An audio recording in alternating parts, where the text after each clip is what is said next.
Agora a gente recebe o advogado e professor de Direito Constitucional, Paulo Torelli. Bom dia, Torelli. Bom dia, sempre uma renovada alegria estar com vocês aí, Leonardo, Caldenei e qualificada audiência. Bem, a sua participação hoje tem o objetivo de analisar aí os últimos acontecimentos, né? A prisão preventiva decretada ao ex-presidente Jair Bolsonaro no sábado. Ontem a primeira turma manteve por unanimidade a prisão preventiva de Bolsonaro. A sua análise sobre todos esses recentes acontecimentos, doutor Paulo Torelli? Bom, na realidade está tudo dentro da normalidade. Eu sempre tenho enfatizado isso quando converso com vocês. E, mais uma vez, inclusive aqueles que eram mais céticos, né, questionando, inclusive, as medidas que vinham sendo adotadas, a partir dessa situação que é escrachada, podemos dizer, né, de uma tentativa de violação da tornozeleira, de uma forma até bizarra e com explicações que são infantis e que não se sustentam, né? Quer dizer, como tendo sido decorrência de um ato de delírio, de paranoia. Isso nem os mais céticos questionam que o desdobramento natural é justamente o agravamento das medidas cautelares. E é isso que eu tenho sempre enfatizado, um aspecto técnico que é muito importante, né?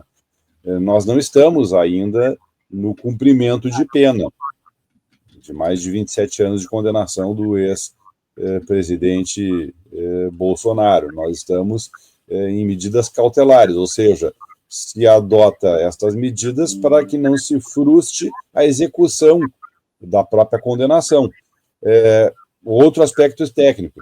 Obviamente que esses dias de recolhimento, de reclusão, eles são abatidos dos 27 anos de prisão. Mas a natureza jurídica, essa é uma expressão que é muito importante, a qualificação, o fundamento, aquilo que legitima o fato do Estado brasileiro estar privando da sua liberdade o ex-presidente, neste momento, é por razões cautelares. Como eu dizia, os mais céticos não têm mais argumentos para dizer que não é necessário essa medida. E foi uma escalada na medida em que ele vinha desrespeitando as medidas restritivas, todas tomadas para a correta, saudável, equilibrada instrução do processo. Na medida em que ele vinha tumultuando, as medidas cautelares foram se agravando. Agora nós chegamos na medida extrema. Ele está preso.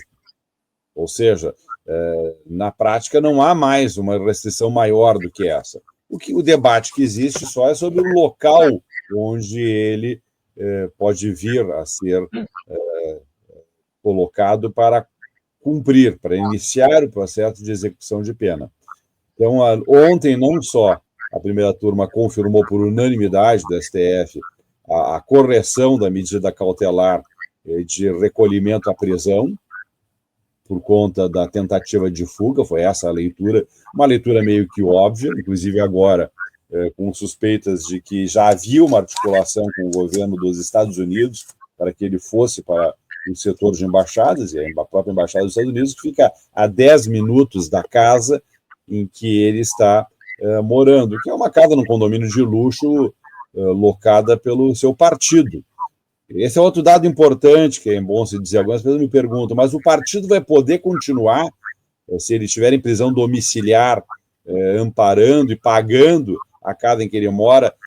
Não, em hipótese alguma, porque o condenado, quando começa a execução, dos efeitos da condenação e a suspensão dos direitos políticos. Então, quem não pode ter direitos políticos não pode ter filiação, não pode ter militância. Então, o fundo partidário não vai mais poder, vamos dizer, sustentar, amparar um líder da sua agremiação, porque ele não vai poder mais exercer atividade política partidária, não vai poder ter atuação, portanto, em nenhum partido.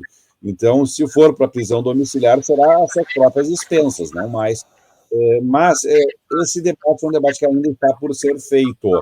O dado é que ontem, não apenas a primeira turma confirmou, por unanimidade, a medida cautelar, mas já havia rejeitado o primeiro recurso, chamados embargos declaratórios, que é um recurso técnico que só quer discutir a compreensão do texto. A língua ela é polissêmica, então o texto, às vezes, tem contradições, tem omissões frente ao que foi debatido no processo, e são as expressões técnicas mesmo, né? A possibilidade dos embargos de declaração é por justamente erro material, contradição, omissão ou obscuridade. Às vezes a pessoa não dá para compreender o que está no texto.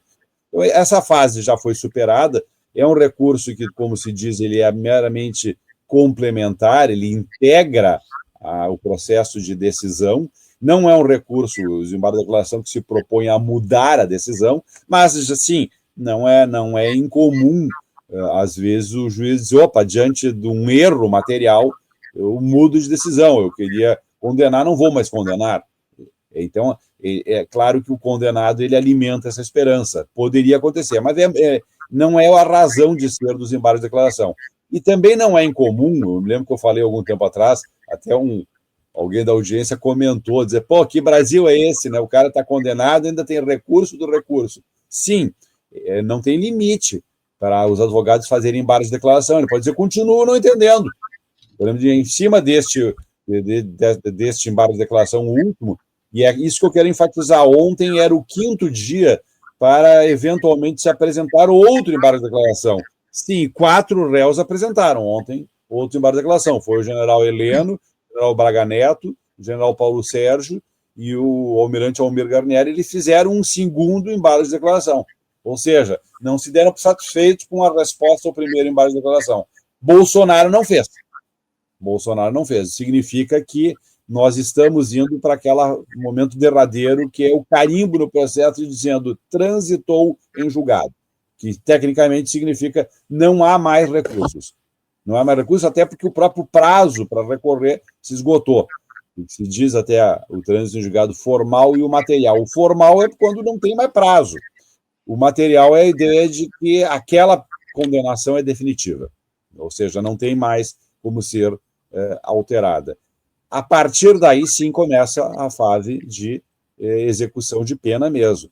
Mas, é claro, como eu já antecipei, os dias que ele está recolhido, mesmo em prisão domiciliar, agora na Superintendência da Polícia Federal, em cárcere da Superintendência da Polícia Federal, esses dias são abatidos dos 27 anos de condenação. Mas, tecnicamente, ainda não se chama de execução. Aí vai vir o debate. Quando começar a execução, eu quero já antecipar uma pergunta que sempre é recorrente. Tá, mas ele tem direito à prisão domiciliar? Ele vai para a prisão domiciliar? Aqui é que começa a polêmica. O sistema carcerário brasileiro, todos nós sabemos, é um dos piores sistemas. É uma sucursal do inferno na Terra, alguns dizem. E eu acho que este momento, principalmente vindo de quem dizia que bandido bom é bandido morto, que não é coveiro e também não é carcereiro e não tem nada a ver, direitos humanos é só para humanos direitos. Quer dizer, quem tinha todos esses xistos preconceituosos com relação à população carcerária, agora vai começar a refletir sobre a dignidade da pessoa humana, que é uma expressão que ele tem usado muito, que é um princípio fundamental da ordem jurídica brasileira, está lá no artigo 1º, como um dos fundamentos do ordenamento jurídico brasileiro, vai começar a pensar na dignidade da pessoa humana, porque o fato da pessoa ter cometido um crime e ter sido condenada, ela foi condenada a uma pena privativa de liberdade, e não foi condenada ao suplício, ao inferno na Terra, e são enormes os casos de pessoas com problemas de saúde. Há poucos dias atrás, acho que a sociedade toda ficou chocada com o caso de uma menina que acabou sendo absolvida, e ficou 6 anos presa e desenvolveu um tumor dentro da penitenciária. E quem acompanha o sistema penitenciário sabe que é muito difícil se autorizar uma prisão domiciliar em nome apenas de problema de saúde. Só se comprovar que a pessoa não tem como ter acesso ao sistema de saúde, ao amparo médico, onde ela está. No caso agora da carceragem da Polícia Federal em Brasília, houve uma determinação do relator, ministro Alexandre de Moraes, que tivesse um plantão médico 24 horas, ou seja, acho que são pouquíssimos os brasileiros que têm um médico na sua antessala 24 horas por dia. É o caso de Bolsonaro. Então, o argumento que ele Professor, poderia... uma questão, esse fato dele ter tentado violar a tornozeleira eletrônica não é um dificultador para a prisão domiciliar? Perfeito, perfeito. Era nesse caminho que eu estava arrumando. É um privilégio, Caldenei. Prisão domiciliar, inequivocamente, é um privilégio. Prisão se cumpre, pena privativa de liberdade se cumpre dentro do sistema penitenciário. Então, o correto, inclusive, antes agora dessa medida cautelar, do recolhimento dele na carceragem da Polícia Federal, as pessoas me perguntavam, ele não vai sair de casa, ele vai cumprir, vai ficar ali, vai continuar ali. Aí eu dizia, não, no momento que transitar em julgado, necessariamente ele vai ser recolhido ao sistema penitenciário. Dentro do sistema penitenciário, que os médicos do sistema penitenciário é que vão avaliar. Uma coisa é o médico particular dizer, ele precisa de cuidados especiais, ele não pode sair de casa, mas quem tem que avaliar isso é um médico que é um perito nomeado pelo juiz. É o sistema carcerário com os seus médicos que vai avaliar e vai dizer, não, isso que o médico particular está dizendo tem procedência ou não tem procedência. Então, eu dizia alguns anos atrás, ele necessariamente, com o trânsito julgado, será recolhido para o sistema penitenciário. Não era nem para a carceragem da Polícia Federal, porque também não existe previsão de cumprir pena dentro da carceragem da Polícia Federal. E aí a pessoa me diz, mas o caso do Lula? Sim, muito importante e bem lembrado. O caso do Lula foi um processo de exceção do início ao fim. Inclusive, o constrangimento de recolher o ex-presidente Lula daquela forma, naquela circunstância onde nem trânsito julgado tinha, foi uma situação excepcional, absurda, durante um pouco mais de um ano, o Supremo reinterpretou o significado da palavra trânsito em julgado, porque ele tinha recém sido condenado aqui em Porto Alegre, no TRF4. Ainda tinha recurso para o Superior Tribunal de Justiça em Brasília e para o próprio Supremo Tribunal Federal. Bolsonaro foi já condenado em última instância. Não há mais recurso e vai tecnicamente ocorrer o trânsito julgado. E a Constituição é clara, ninguém pode cumprir pena privativa de liberdade antes do trânsito julgado. O artigo 5º, que é uma garantia fundamental, é claro. Então, no caso do ex-presidente Lula, houve uma reinterpretação que não durou muito, logo em seguida mudaram, não durou mais de um ano, naquelas situações absurdas que nós vemos, onde há interpretações que brigam com o texto da lei. E era o caso. Então, foi uma prisão de exceção do início, o processo do ex-presidente Lula foi de exceção do início ao fim. Então, houve até um constrangimento, e aí vinham aqueles argumentos, mas é um ex-presidente mesmo, o argumento que se usa agora. Na República, Caldenei, Leonardo, a audiência que nos acompanha, na República não existem privilégios. A lei é a mesma para todos. Então, não interessa ser ex-presidente. Se não está previsto na lei que ex-presidente só cumpre pena em casa, a tua colocação, Caldenei, está corretíssima. Como é um privilégio que é dado para situações de pessoas que têm mais de 70 anos de idade, que tem problema de saúde, mas ainda assim fica na escolha do juiz que está conduzindo o processo dizer se aquela pessoa merece esse privilégio, se não tem condições de a situação de saúde dela ser acompanhada dentro do sistema carcerário. E aí vem a indagação. Merece o privilégio uma pessoa que, toda ocasião que teve oportunidade, ensaiou a fuga, ensaiou fugir do cumprimento da pena. Ela goza de confiança? Não goza de confiança, não goza de credibilidade, e é sabido que vai tentar. Inclusive, vocês estão acompanhando realmente. Existe hoje um levantamento de informações no sentido de que a embaixada americana estava de prontidão, aguardando. E aquela ideia do filho criar um tumulto na entrada do condomínio, e aí, claro, ele iria romper o lacre da tornozeleira, onde está a caixa em que está isolado o sistema de sinalização, de monitoramento, iria deixar na residência e entrar no automóvel e no tumulto se deslocar para uma embaixada a 10 minutos dali. Quer dizer, essa seria a medida espetaculosa que se vislumbra que viria sendo construída. Então, obviamente, que o Estado brasileiro tem que tomar todas as garantias para que não se corra nenhum risco de fuga, e, portanto, este privilégio fica bastante prejudicado. Nem se fala quando ele tem um plantão médico 24 horas por dia, onde está, neste momento. Então, com relação ao cumprimento, volto a dizer, o sistema penitenciário vai ter que ser revisto pela extrema-direita, inclusive, porque o local de cumprimento é o sistema penitenciário, que no caso é o presídio da Papuda, em Brasília. Já há notícias que, inclusive, a assessoria do ministro Alexandre de Moraes já esteve inspecionando uma ala especial da Papuda, onde lá poderia se colocar uma estrutura, e é o local adequado para cumprimento de pena. E aqui alguma pessoa diz, não, mas isso é um sentimento de revanchismo. Não. Pelo contrário. Eu acho que tem que ter todas as garantias. Seria muito ruim o ex-presidente, hoje condenado, vir a falecer por problema de saúde dentro do sistema penitenciário ou sob a custódia do Estado brasileiro. Eu tenho certeza que o relator e os julgadores, quem vai agora, os juízes que vão acompanhar a execução, terão esse cuidado para que ele tenha todo o amparo. Mas na República não há privilégios. O local de cumprimento de pena é dentro do sistema penitenciário. Esta situação agora de prisão é meramente cautelar, uma situação diferenciada, e não se compara com a vergonha que foi a perseguição, sim, de fato, ao ex-presidente Lula, que se comprovou para o mundo inteiro, tanto que o processo foi anulado, e ali foi um processo de exceção de ponta a ponta, que tinha até o constrangimento. E aí vinha esse argumento, que não é o argumento republicano, não é o argumento próprio do Estado de Direito, dizer, conforme a hierarquia social, a pessoa vai ter uma forma de tratamento, uma forma de cumprimento de pena. Torelli, o senhor citou a questão do fim dos recursos e o Bolsonaro não ter apresentado nenhum embargo agora nessa segunda-feira. O trânsito em julgado ele é decretado logo após, ou pode demorar mais um pouco? E aí, com a decretação do trânsito julgado, já haverá o cumprimento da pena? Como que funciona essa parte desse processo? Perfeito, isso é bem técnico, né? O que acontece? Vocês devem ter ouvido falar também.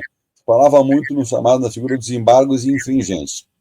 Embargos infringentes é um recurso que aí sim, ele está questionando a decisão e ele está buscando sim um rejulgamento. E os embargos infringentes seriam julgados no pleno do Supremo, não mais apenas pelos 5 ministros da primeira turma. O que ocorre? O prazo não é o mesmo. O prazo para os embargos de declaração é de 5 dias. O prazo para os embargos infringentes é de 15 dias. Ou seja, tem mais alguns dias até os embargos infringentes. Mas, neste caso, vocês também já devem ter ouvido falar, a imprensa falou muito, todos comentaram, não cabe embargos infringentes. Não cabe. Por que não cabe? Porque, tecnicamente, os embargos infringentes, eles exigem 2 votos divergentes, e todos nós sabemos que só teve 1 voto divergente. Então, tecnicamente, não cabe.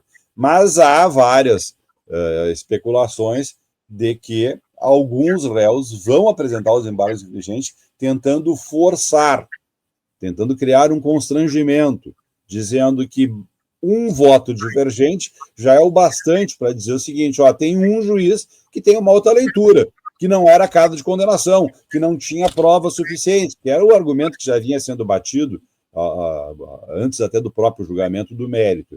Então, procurando responder, Leonardo, no que for carimbado, trânsito julgado, ou seja, não há mais recurso.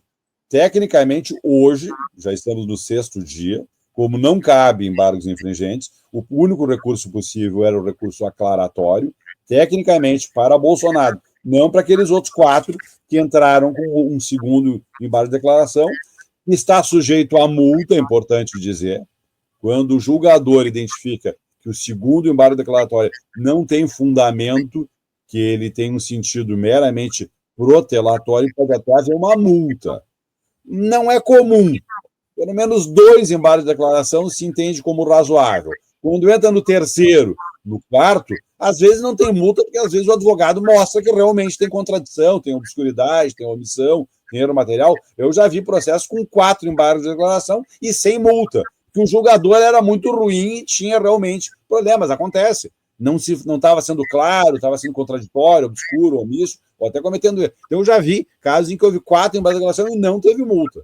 E quando teve multa, o Superior Tribunal de Justiça em Brasília reformou e disse que não era caso de multar. A decisão era realmente incompreensível. Bom, falando tecnicamente, Leonardo, Bolsonaro, diferente dos generais Paulo Sérgio, Augusto Heleno, Braga Neto e do almirante Garnier, não fez um segundo embargo de declaração. Tecnicamente, hoje já é possível carimbar-se o processo e dizer transitou em julgado. Feito isso, cabe ao próprio relator determinar a baixa para o presídio. A baixa para o presídio da Papuda. Cabe ao próprio relator.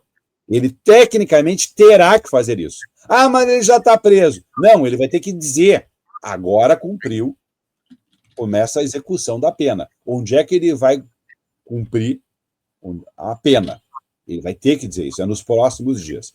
Eu já vi, ninguém está ousando dizer, marcar data, mas todos estão falando, é nos próximos dias. Tem ainda essa situação. Eu, se fosse o julgador, eu esperaria o próprio prazo dos embargos infringentes. Vai que queiram fazer uns embargos infringentes, e aí o julgador vai ter que dizer, não cabe embargos infringentes. Não teve 2 votos divergentes. Claro que os advogados são hábeis, eles vão fazer, eles podem querer fazer uns embargos infringentes e buscar a história da jurisprudência, porque num passado não muito distante, o Supremo admitia embargos infringentes. No próprio mensalão, ainda era outro regimento do Supremo e admitia-se embargos infringentes apenas com 1 voto. Naquela ocasião ainda. Lá o julgamento foi no plenário, foi uma outra situação, mas havia a possibilidade de um pedido de um rejulgamento em cima, por razões infringentes, baseado num único voto. Aí o Supremo mudou agora, os julgamentos de processos criminais, corretamente, eles só se dão nas turmas, e o Supremo também faz, às vezes, de um tribunal constitucional. Ele não pode ficar no seu pleno, no seu órgão pleno, envolvendo com questões de prende, solta, processos criminais. Então, isso é papel das turmas que especializaram nisso. Agora, eu, se fosse julgador, eu aguardaria o próprio prazo de embargos infringentes para dizer, bom, agora eu vou tomar a decisão técnica que me cabe, quer dizer onde é que ele vai cumprir. E a essa altura ele já vai ter visto lá uma aula especial na Papuda, ou vai estabelecer uma situação excepcional de dizer, não, vai cumprir a execução de pena. Eu acho errado, não é correto. Alguém já me disse, mas tu não pode se mover por esse sentimento. Não é. Na República não existem privilégios. O local em que qualquer um de nós cometer um ilícito, um crime, for condenado, é no sistema penitenciário. O Estado está organizado para isso. Mas o sistema penitenciário é um caos, uma sucursal no inferno. Até porque a extrema-direita sempre foi contra a ideia da dignidade dos presos. Então, vamos refletir sobre isso. Vamos pensar o sistema penitenciário brasileiro. Agora, de qualquer forma, ele não será colocado numa galeria com 300 outros presos. Não será. Na Papuda terá uma ala especial, porque aí sim, isso é inerente à condição de ex-presidente. Ele é uma pessoa visada, uma pessoa que é pública. Então, aí era uma questão, inverte, não é em razão de ele ser isto, é em razão do Estado brasileiro ter que olhar para esta situação de exposição de uma figura pública que está sujeito a riscos. E o Caldenei, o Torelli, o Leonardo não estão. Nós, condenados, iríamos para uma galeria e lá ninguém nos conhece, ninguém sabe. O Bolsonaro chega numa galeria de um presídio e todo mundo sabe quem é ele.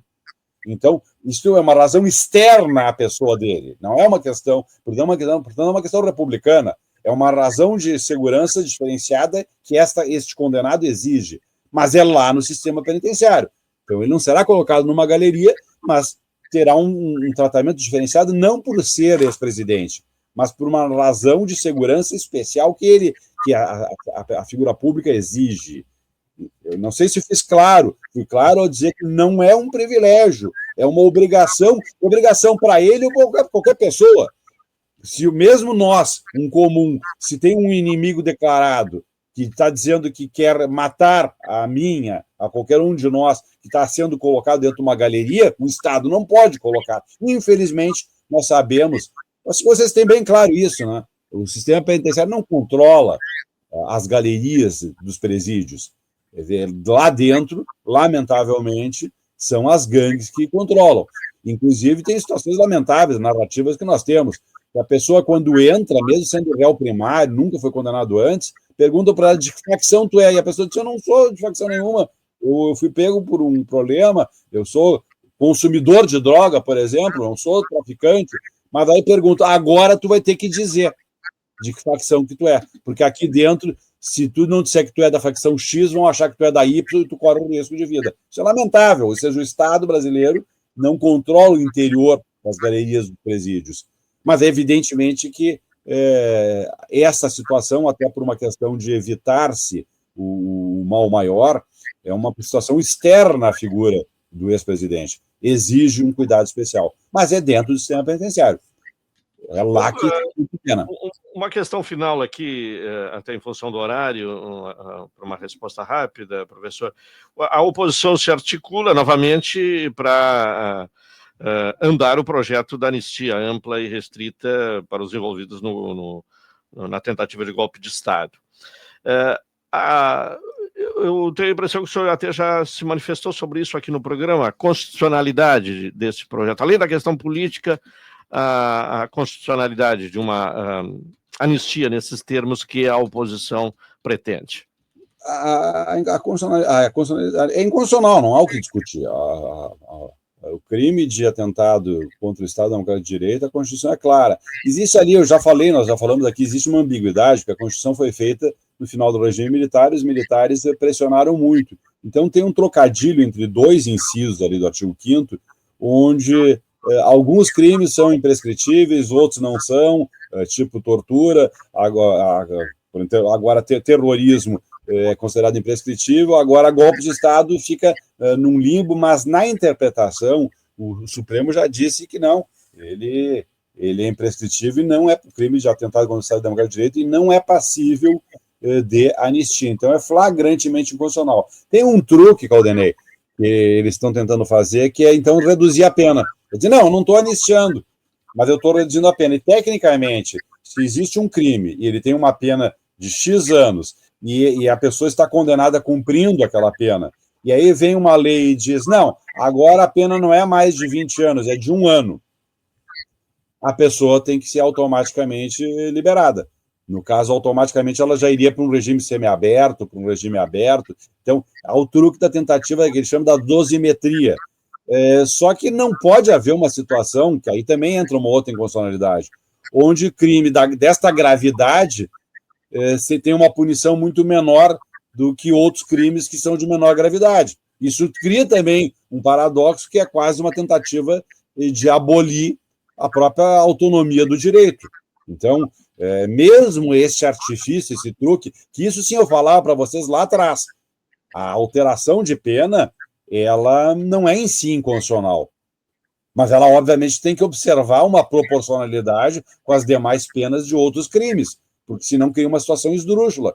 O cara pega e comete um crime bárbaro, hediondo, e tem uma pena branda, enquanto que a pessoa que pega e comete enfim, uma lesão corporal culposa no acidente de trânsito, vai presa por 5, 6 anos. Uma lesão corporal culposa, mas grave, por exemplo, um acidente de trânsito, alguém por negligência, mas não intencionalmente, não dolosamente, venha ficar ferido ou venha perder um mutilado, perder um membro, por exemplo, que é uma lesão corporal grave, mas culposa, aí essa pessoa vai responder por um crime, por uma pena maior do que uma tentativa de golpe de Estado. Então, mesmo a dosimetria tem problemas. Caldenei, tu me pediu uma resposta curta, eu acabei não dando uma resposta curta. Eu pensei em dizer, ele quer uma resposta curta? Congresso inimigo do povo, essa é a resposta curta. E que já teve uma boa resposta naquele domingo do Sem Anistia, que milhões de brasileiros foram nas ruas dizendo, Congresso, por favor, Congresso brasileiro, não faça isso, é feio fazer isso. Ficar trabalhando pela impunidade de delinquentes. Então, não sei se eu respondi, mas eu acho que nós temos que ficar atentos. Professor, muito obrigado mais uma vez pela sua disponibilidade de conversar com a audiência da Rádio Com. Muito obrigado, uma boa terça-feira. Obrigado, eu que agradeço e estou sempre à disposição. Bom trabalho. Tá bem, muito obrigado, professor Paulo Torelli.